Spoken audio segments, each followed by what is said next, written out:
se réveilla dans une sensation humide particulièrement désagréable. Un seau d'eau venait de s'abattre sur elle, et par un heureux hasard sur Zéro également. Une voix tonitruante résonna dans la grange.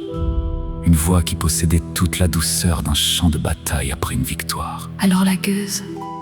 Elle comptait commencer son travail à 10 heures du matin.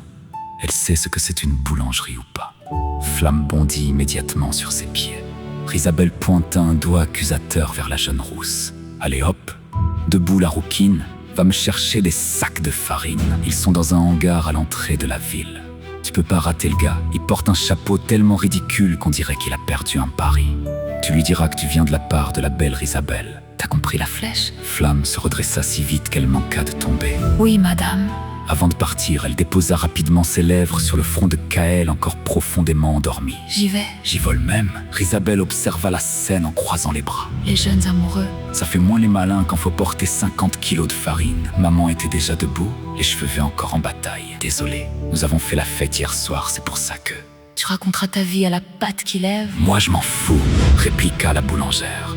Quelques instants plus tard, les deux femmes disparaissaient dans la rue encore plongées dans l'obscurité. L'air du matin sentait la pluie tomber dans la nuit. Les fours des boulangers commençaient déjà à réchauffer les ruelles. Une odeur de pain chaud flottait partout dans le quartier. Dans la grange, Zéro ouvrit un œil. Vous pensez qu'il est quelle heure? Personne ne répondit. Il regarda par l'ouverture du toit. Il fait toujours nuit. L'âme grogna en s'enfonçant davantage dans la paille. Le monde appartient à ceux qui se lèvent tôt, paraît-il. Mur, sans même ouvrir les yeux, répondit. Posséder des choses, c'est pas vraiment notre truc. Un silence. Puis, dans un parfait mouvement synchronisé, les quatre hommes se retournèrent et se rendormirent. Lorsque le soleil finit par apparaître derrière les toits d'Atriarche, la grange retrouva un semblant de vie. Kaël s'étira. Bon. J'y vais. Il faut que je retrouve Lyra. Mur termina son morceau de pain. Je viens avec toi. Zéro se leva à son tour. Moi, je vais voir à quelle heure est ton combat. Il regarda l'âme. Tu viens? Yep. J'ai entendu dire que les combats étaient tous le soir. Maman, couverte de farine de la tête aux pieds, passa la tête par la porte. On se retrouve ici en fin d'après-midi? Oui, répondit tout le monde. Les groupes se séparèrent. Mais ils partageaient tous exactement le même problème. La faim. Une faim féroce, presque douloureuse. Et vivre derrière une boulangerie n'arrangeait absolument rien. Chaque souffle de vent apportait des odeurs de pain chaud, de croissants au beurre, de gâteaux aux pommes, une véritable torture. Mur tendit 2 pièces d'or à Zéro. J'en ai déjà donné à maman hier soir. Merci mon loup, répondit Kaël avec un sourire. Kaël et Mur remontèrent la grande avenue menant au palais impérial. Le tumulte de la veille avait disparu. Les rues restaient animées, mais l'immense cité semblait encore somnoler. Les commerçants installaient leurs étals, des enfants couraient derrière des pigeons, les bardes accordaient leurs instruments. La fête de l'impératrice battait toujours son plein. Ils achetèrent quelques petits pains encore fumants, puis continuèrent leurs recherches. Jusqu'à ce qu'une nouvelle odeur les arrête net. Une taverne. La terrasse donnait directement sur la grande place du palais. Les viandes grillées crépitaient. Le parfum des épices faisait saliver tout le quartier. Mur regarda Kaël. On a de l'argent maintenant. Kaël soupira. Une seule fois. Ils s'installèrent. Quelques minutes plus tard, Kaël remarqua quelque chose. Un immense templier de Tariq sortait du palais. Il devait mesurer près de 3 mètres. L'homme traversa la place, puis pénétra dans une grande bâtisse entourée de hauts murs. Des barreaux massifs protégeaient l'entrée. L'ensemble ressemblait presque à un monastère. Mais quelque chose sonnait faux.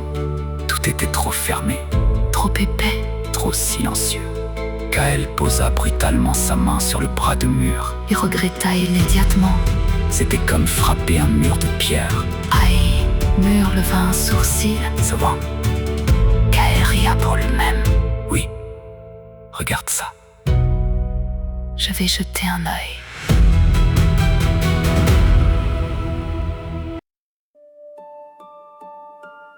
Il traversa la place avec naturel, comme un simple passant. Son cœur battait pourtant à tout rompre, aucun garde, étrange. Il s'adossa contre un mur et regarda discrètement à travers les barreaux. Son souffle se coupa. Lyra. Elle était là, à genoux, près d'une femme malade. Elle lui parlait doucement, la rassurait, la soignait, comme toujours. Même prisonnière, même affamée, même brisée. Elle aidait les autres. Toute la tension accumulée depuis des semaines disparut d'un seul coup. Elle était vivante. Le monde redevint soudain supportable. Il aurait pu rester des heures à la regarder. Mais le gigantesque templier revenait déjà. Kael n'insista pas. Il repartit d'un pas léger, presque heureux. Puis il aperçut Mur, ou plutôt, la foule qui entourait Mur. Une dizaine de jeunes femmes l'encerclaient. Mur était rouge comme une tomate. Mon Dieu, c'est le démolisseur! Nous étions dans l'arène hier soir. Il est encore plus beau en vrai! Monsieur le démolisseur! Nous viendrons vous voir ce soir. Une jeune femme tendit un mouchoir brodé. Prenez-le! Avec ça, la victoire est assurée. Ramenez-le-moi après le combat! Je suis la fille de l'aubergiste juste en face de l'arène. Vous ne pourrez pas me manquer. Deux magnifiques jumelles rousses éclatèrent de rire. Nous sommes vos voisines. Notre lit est immense. Votre nuit pourrait devenir inoubliable. Mur semblait au bord de l'évanouissement. Kael arriva enfin. Qu'est-ce qui se passe ici? Personne ne lui répondit. Les jeunes femmes continuaient. Le démolisseur. Le héros d'Atriarche. Le géant invincible. Il fallut plus d'une heure entière à Kael pour récupérer son ami. Les deux compagnons s'éloignèrent enfin. Kael éclata de rire. Si nous voulons rester discrets, il ne faut surtout plus se promener avec toi. Mur haussa les épaules. Et pourquoi il m'appelle le démolisseur? Il paraît qu'un jeune barde chante tes exploits dans la taverne de la reine. C'est lui qui a inventé ce nom. Mur sembla sincèrement abasourdi. Incroyable. Puis Kael s'arrêta. Son sourire réapparut. Au fait, J'ai retrouvé Lyra. le visage de Mur s'illumina. Il souleva Kael dans les airs comme un enfant de 10 ans. Vraiment? C'est génial! Il faut le dire aux autres. Kael riait. Oui, il faut prévenir tout le monde. L'espoir semblait plus fort que la peur. La petite troupe se retrouva en fin d'après-midi dans la grande salle de l'auberge voisine de la reine. L'endroit débordait de vie. Des rires éclataient à chaque table. Les odeurs de viande grillée, de bière brune et de pain épicé emplissaient l'air. Au fond, un vieux violon accompagnait une flûte tandis que les clients tapaient du pied en rythme. Maman et Flamme s'écroulèrent littéralement sur les bancs. Leurs bras étaient couverts de farine. Leurs vêtements sentaient le feu de bois et la pâte chaude. Je n'en peux plus. Souffla maman. Cette femme est un démon. Flamme acquiesça. Elle nous lâche jamais. Même quand elle ne parle pas, on a l'impression qu'elle nous surveille. Zéro éclata de rire. Vous avez travaillé toute la journée. Oui, toute la journée. S'indignèrent les deux femmes d'une seule voix. Nous avons de la chance qu'elle soit juge du concours de pâtisserie demain après-midi. Demain, nous ne travaillons que le matin. Ajouta maman. Cette simple pensée fit rire toute la table. Puis Kael bondit pratiquement sur ses pieds. Son regard brillait. J'ai vu Lyra! Le silence se fit. Puis, L'explosion de joie. Maman se jeta dans ses bras. Flamme poussa un cri de bonheur. L'âme renversa sa bière. Mur leva les deux bras vers le plafond. Elle est vivante! Kael riait! Elle soigne les autres prisonniers. Elle est enfermée dans une sorte de couvent-prison à côté du palais. Je l'ai vue de mes propres yeux. Les visages s'illuminèrent. L'espoir prenait le dessus. Zéro leva sa chope. Lyra, Lyra. répondit toute la table, puis... Zéro reprit. Et ce soir, notre démolisseur national combat en 4e position contre Raoul. Le guerrier Alfing, au même instant, un jeune barde monta sur une chaise. Il gratta quelques accords sur son luth, puis chanta. Dans l'arène résonne un tonnerre, les murs tremblent jusque dans la pierre. Un géant marche sans peur ni fureur, le démolisseur fait taire les rancœurs. Son marteau luit comme un soleil d'acier, chaque pas fait vibrer les pavés. Les anciens murmurent son histoire, les enfants rêvent de sa gloire. Quand il avance, le destin retient son souffle. Même les plus braves oublient leurs doutes. Dans chaque foyer, le même espoir renaît. Le démolisseur brisera nos chaînes à jamais. Oh, démolisseur, champion à jamais dans nos cœurs. Les géants s'inclinent, les femmes écrivent ton nom dans leur journal intime.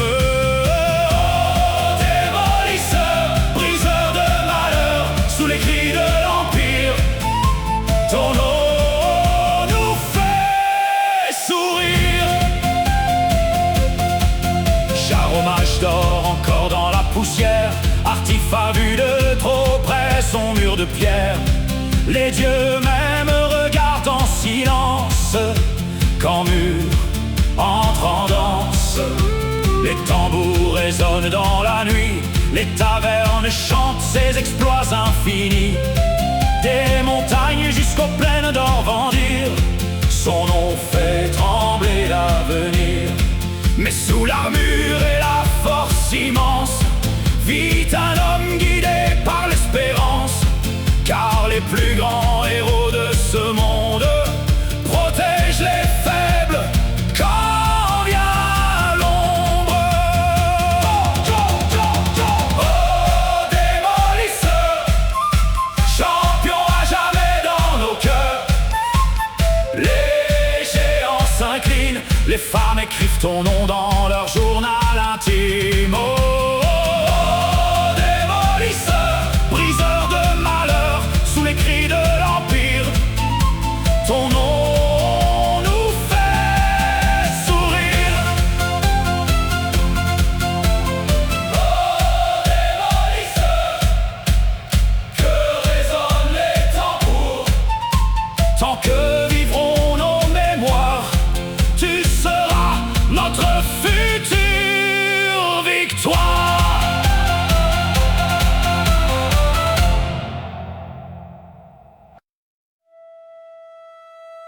Toute l'auberge éclata de rire. Mur devint rouge jusqu'aux oreilles. Je comprends rien à ce qu'il m'arrive. Il était l'heure du combat. L'arène vibrait déjà sous les chants et les applaudissements. Le présentateur entra en courant.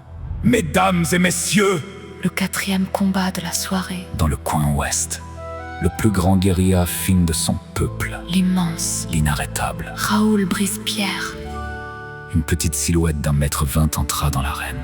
Le public éclata de rire. Le présentateur reprit. Bon, quand je dis immense, disons qu'il est immense pour un halfling. Les tribunes halfling protestèrent immédiatement. Honte! Raciste. Il mesure 1,22 m. Raoul leva son poing. On va voir qui rigole après. La foule applaudit. L'homme inspirait le respect. Son corps portait des dizaines de cicatrices. Son regard montrait l'expérience d'une vie entière passée au combat. Puis, le présentateur leva les bras vers l'autre entrée. et dans le coin est, destructeur de murs, briseur de champions, Le seul, l'unique, le démolisseur. l'arène explosa. Des milliers de voix hurlaient déjà son nom. Mur entra, toujours aussi gêné. Le combat débuta et Raoul surprit tout le monde. Le halfling était extraordinairement rapide. Il glissait entre les jambes de Mur, frappait, esquivait, reculait. Ses coups étaient parfaitement placés. Le genou, les côtes, le ventre, le géant encaissait sans difficulté. Mais il peinait à l'attraper. La foule riait. Attrape-le. Il est derrière toi. Même Mur commençait à sourire, puis Raoul sauta. Son poing frappa directement la mâchoire du géant. Le public poussa un immense « Oh !» Mur recula d'un pas, seulement un pas, mais suffisamment pour obtenir le respect général. Le halfling souffla. « Bon, j'aurais essayé. » Mur éclata de rire, puis l'attrapa délicatement, comme un père soulève son enfant et le déposa hors du cercle de combat. Victoire sans violence inutile, l'arène explosa. Le démolisseur. Championne de l'impératrice. Le démolisseur. Si je dois perdre, autant perdre contre un homme respectable. Les deux combattants s'inclinèrent. Le public les acclama longuement. Cette nuit-là, pas de grande fête, pas d'excès, pas d'ivresse. Une simple bière partagée entre amis. Car demain, ils iraient tous voir Lyra. Le lendemain matin, maman réveilla Flamme avant le lever du soleil. Le quartier entier sentait déjà le pain chaud. Isabelle hurlait sur ses apprentis avec la délicatesse d'un général en campagne. Pendant ce temps, Kael et Zéro rendaient visite à Marie. La vieille jument semblait heureuse, sa crinière avait été brossée. Elle mangeait tranquillement son avoine. Zéro paya pour une semaine. Prenez soin d'elle. Le palefrenier sourit. De cette brave vieille. Elle est devenue la mascotte des écuries. Mur, lui, n'osait plus sortir. Chaque fois qu'il mettait un pied dehors, les jumelles roux s'emparaissaient miraculeusement. Il préférait désormais partager son petit déjeuner avec les rats de la grange. Ou, au moins, Vous me laissez tranquille. Les rats semblaient apprécier le pain. L'âme accompagna Flamme pour les livraisons, l'occasion parfaite pour discuter et surtout, pour éviter que Isabelle ne leur confie de nouvelles corvées. En début d'après-midi, toute la compagnie se retrouva dans la taverne située près de l'entrée du palais. Kael montra la prison, mais aujourd'hui, 2 Templiers montaient la garde. Impossible d'approcher. L'âne réfléchit, puis se cacha derrière mur et poussa doucement son célèbre cri de chouette. Ouhou. Quelques secondes. Puis, une silhouette apparut derrière les grilles. Lyra. Son cœur battait à toute vitesse. Elle cherchait quelque chose, quelqu'un. Personne n'osa le faire signe, mais tous lui sourire. Mur, maman, zéro, flamme, lame, Kael. Leur visage suffisait. Les yeux de Lyra s'illuminèrent, l'espoir, et ne lui restait plus que cela. Mais parfois, c'était déjà immense. Puis Kael blêmit. Flora, la tueuse de mages, venait de sortir du palais. On s'en va. Maintenant, dit Kael.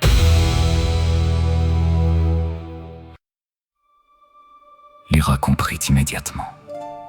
Elle retourna auprès des malades, le sourire aux lèvres. Un des Templiers s'approchait déjà. Le groupe avait un nouveau problème. Les admiratrices du démolisseur envahissaient la taverne. Et Flora avançait droit vers le ghetto. Flamme souffla. Je fais diversion. On disparaît. Avant que quiconque ne comprenne, elle lança une petite étincelle dans un tonneau vide. Le feu prit immédiatement, les groupies hurlèrent, mais Flora se retourna, ses yeux s'assombrirent. Elle avait senti quelque chose de la mana. Elle sortit un petit objet de cuir, le porta à ses lèvres, récita une prière. Un papillon doré s'envola dans les airs. Le sang de Kael se glaça. Courez, ou on est mort! La poursuite commença. Maman fut la première à décrocher. Elle rejoignit les écuries et se cacha dans le box de Marie. Le Templier qui la poursuivait abandonna rapidement. La vieille jument le regarda partir d'un air presque moqueur. Puis Kael cria « Flamme, lance point de feu sur l'âme. L'âme, tu cours te cacher autour de la reine. Elle va te suivre et lâchera Flamme. » Les deux répondirent ensemble. « Oui. » La rue arriva. Flamme lança son sort, les mains de l'âme s'embrasèrent. Il prit soin de ne pas enflammer ses vêtements, puis fonça vers la taverne. Le plan fonctionna. Flora mordit immédiatement à l'hameçon. Elle poursuivit l'âme, mais les habitants d'Atriarche détestaient profondément les tueurs de mages. Une porte s'ouvrit, puis une autre, et l'âme disparut dans les réserves de la taverne. Le papillon doré tourna en rond. Aucune trace, rien. Flora abandonna. Le dernier Templier, ralenti par son armure gigantesque, perdit lui aussi ses proies. Le groupe rejoignit finalement la sécurité relative de la grange, sous les petits signes de main des jumelles rousses qui semblaient trouver toute cette histoire absolument romantique. Et déjà, le soir tombait. L'heure du deuxième combat de mur approchait. Kael soupira. À partir de demain. Je consacre tout mon temps à préparer l'évasion de Lyra. Personne n'en répondit, mais tout pensait exactement la même chose. Le moment approchait. Le soleil disparaissait lentement derrière les immenses tours d'Atriarche. Les lanternes s'allumaient une à une. La ville semblait encore plus vivante que la veille. Des milliers de personnes convergeaient vers l'arène. Les vendeurs ambulants criaient leurs marchandises. L'odeur des brochettes épicées se mélangeait à celle de la bière brune et des pâtisseries au miel. Le groupe avançait tranquillement. Ils avaient décidé de profiter de cette étrange parenthèse. L'arène était pleine, encore davantage que la veille. Le nom du démolisseur résonnait déjà dans les gradins. Les enfants couraient avec des morceaux de bois en criant. « Je suis le démolisseur. » Non. Bon d'accord, alors moi, je suis Mur. Les marchands vendaient même de petits marteaux en bois aux couleurs de l'Empire. Mur regardait tout cela avec un mélange de honte et d'incompréhension. Je comprends vraiment rien aux gens. L'âme éclata de rire. Les gens adorent les héros. Même quand le héros préfère manger du pain avec des rats. Le présentateur fit son entrée. Sa voix tonna dans toute l'arène. Mesdames et messieurs, le tournoi de l'impératrice continue. Ce soir, le démolisseur affronte une guerrière venue des terres sauvages. la foule rugit. Dans le coin ouest, Fille des ombres, Gardienne de la forêt sombre. l'elfe qui a terrassé 4 champions sans prendre un seul coup. Féline de la forêt noire. Le silence s'installa. Puis elle apparut, élancée. Des cheveux blonds descendant jusqu'à la taille. Une peau blanche comme les cimes. Des yeux verts presque irréels. Et des tatouages guerriers. Son armure de cuir sombre semblait tissée à partir des feuilles et des racines de sa forêt natale. Elle marchait avec une grâce animale, comme un prédateur ou une danseuse. Les spectateurs murmuraient. Les elfes des terres sauvages étaient rares. Très rares. Le présentateur continua. la forêt sombre s'étend à l'ouest de Tariq. Une terre où les arbres sont plus vieux que les royaumes. Où les légendes marchaient encore parmi les mortels. Féline le passe simplement la main. La foule applaudit avec respect. Puis, le présentateur bondit au centre de l'arène. Et dans le coin est, l'homme qui a brisé les murs, le géant d'Atriarche, le champion du peuple, le démolisseur. Une explosion de joie fut assourdissante. Mur entra. Les acclamations étaient incroyables. Même lui semblait mal à l'aise. Mais lorsqu'il aperçut son adversaire, il s'immobilisa. Féline l'observait, Sans peur, sans arrogance. simplement avec curiosité.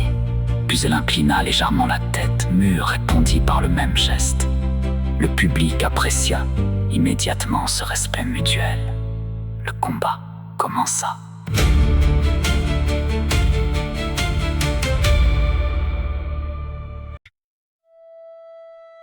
Féline bougea la première.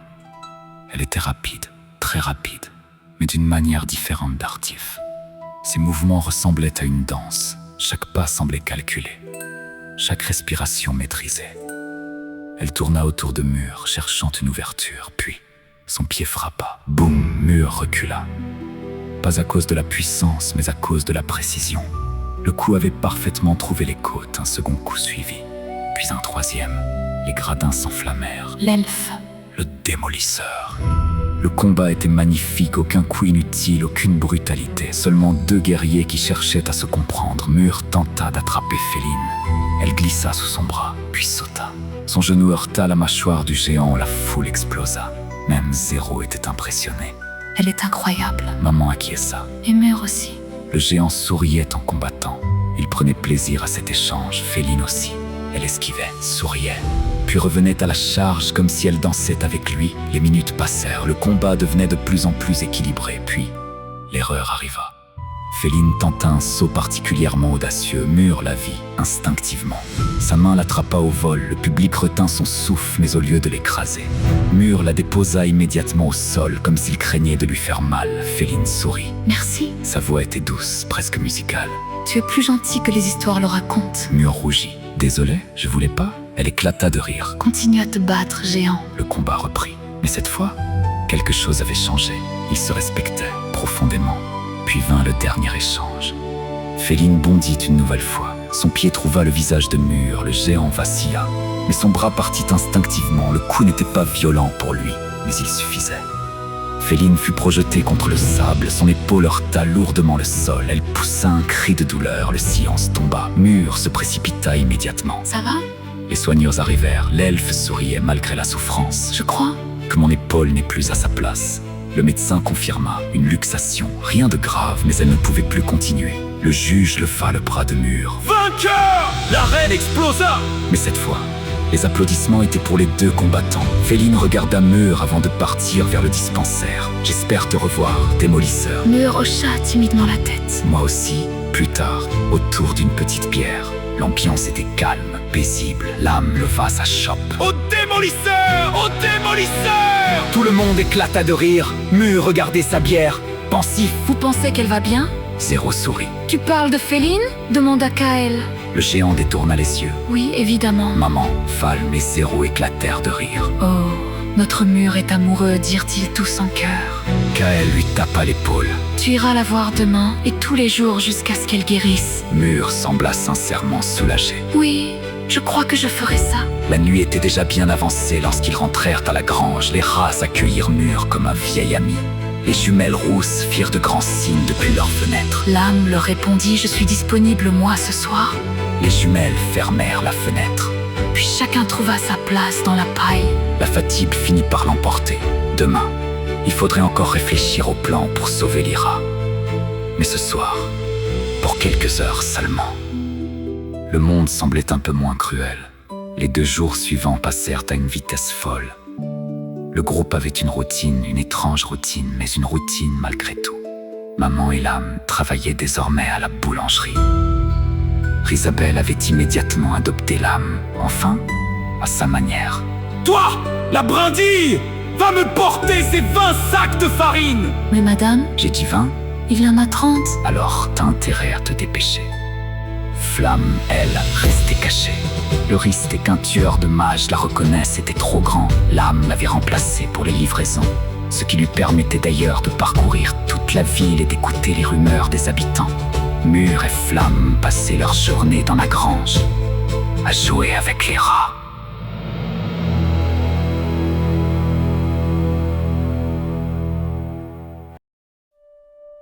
Les deux compagnons avaient fini par leur donner des noms.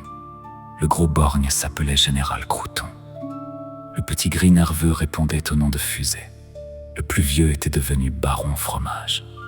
Mur leur construisait des parcours avec des morceaux de bois. Flamme riait aux éclats en les voyant courir après les miettes de pain. Personne n'aurait pu imaginer cela quelques semaines plus tôt. Le plus grand guerrier d'Atriarche et une puissante mage du feu occupaient à entraîner une armée de rats. Chaque matin, Mur quittait pourtant discrètement la grange, direction le dispensaire. Féline l'attendait toujours, son épaule guérissait lentement. Il parlait pendant des heures des forêts, des terres sauvages, des arbres géants, des animaux qui n'existaient nulle part ailleurs. Mur, lui, racontait les plaines d'Orvandir, les récoltes, les fêtes des villages et parfois... Il ne parlait pas. Mur lui tenait simplement la main en silence, et cela semblait suffire pendant ce temps. Kael et Zéro passaient leur journée autour du palais. Ils observaient, Notaient, comptaient les rotations des gardes, les heures des repas, les changements de patrouille. Ils firent plusieurs fois le tour complet de la prison, mais la bâtisse ressemblait davantage à une forteresse qu'un simple couvent. Des murs épais, des fenêtres rares, aucune entrée arrière visible, une petite cour intérieure, 2 tours de surveillance. c'est un cauchemar. Souffla Kael, Zéro griffonnant encore quelques notes. Tous les bâtiments ont une faiblesse. Il faut simplement la trouver avant qu'elle nous trouve le soir venu. Toute la troupe se retrouvait à l'arène. Le 4e jour du tournoi arrivait. L'adversaire de Mur, Horace, le champion d'Orvandir. L'homme était grand, des cheveux gris, une barbe parfaitement taillée et des bras aussi épais que des troncs d'arbres. Le présentateur semblait ravi. Ce soir, le combat que tout Orvandir attend, le démolisseur contre le champion des plaines dorées, Horace le lion d'Orvandir. Les 2 hommes se serrèrent la main avant le combat, puis la guerre commença. Les coups résonnaient dans toute l'arène. Cette fois, Mur ne dominait plus. Chaque coup d'Horace faisait mal. Très mal. Les poings frappaient les côtes, les épaules, le visage. Le sang coulait rapidement. Mais Mur répondait avec la même intensité. Les gradins retenaient leur souffle. 30 minutes, 30 longues minutes. Les 2 géants finirent couverts de blessures, les visages tuméfiés, les lèvres éclatées. Les bras tremblants. Puis, Horace posa un genou au sol. Sa respiration ressemblait à celle d'un homme ayant couru toute une journée. Il leva la main. J'abandonne. Le silence, puis l'explosion. Le démolisseur gagnait encore, mais personne ne sifflait Horace. Le public se leva. Les 2 guerriers s'étreignirent, 2 hommes, 2 montagnes, brisés par le combat, mais unis par le respect. Le lendemain matin, Mur alla chercher Féline, le médecin accepta enfin qu'elle quitte le dispensaire. mais pas qu'elle reparte dans les terres sauvages. Encore quelques jours, Minimum. l'elfe soupira. Mur prit alors la parole. Tu peux rester avec nous. Le temps d'aller mieux. Féline leva les yeux vers lui. Tu es sûr? Oui, tu vas voir, les rats sont gentils. Flamme éclata de rire. C'est son argument principal depuis 2 jours. Finalement, Féline accepta. La journée suivante s'écoula paisiblement. Maman et l'âme travaillaient. Flamme et Féline discutaient ensemble. Les 2 jeunes femmes semblaient immédiatement s'apprécier. Mur construisait une nouvelle forteresse pour Général Crouton. Kael et Zéro continuaient leur surveillance obsessionnelle de la prison. Et le soir, la reine affichait complet, comme chaque jour désormais. Le présentateur semblait plus excité que jamais. Mesdames et messieurs, il ne reste plus que 16 héros dans le tournoi de l'impératrice.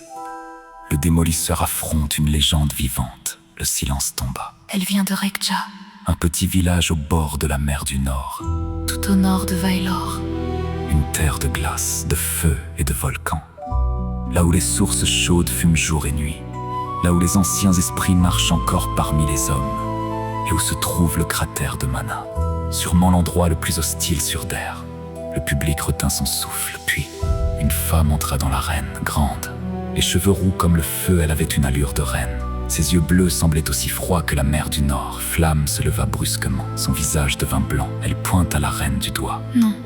Tout le groupe se retourna. Quoi? Demanda Kael. Les lèvres de Flamme tremblaient, des larmes apparaissaient déjà dans ses yeux. Sa voix se brisa. C'est ma mère.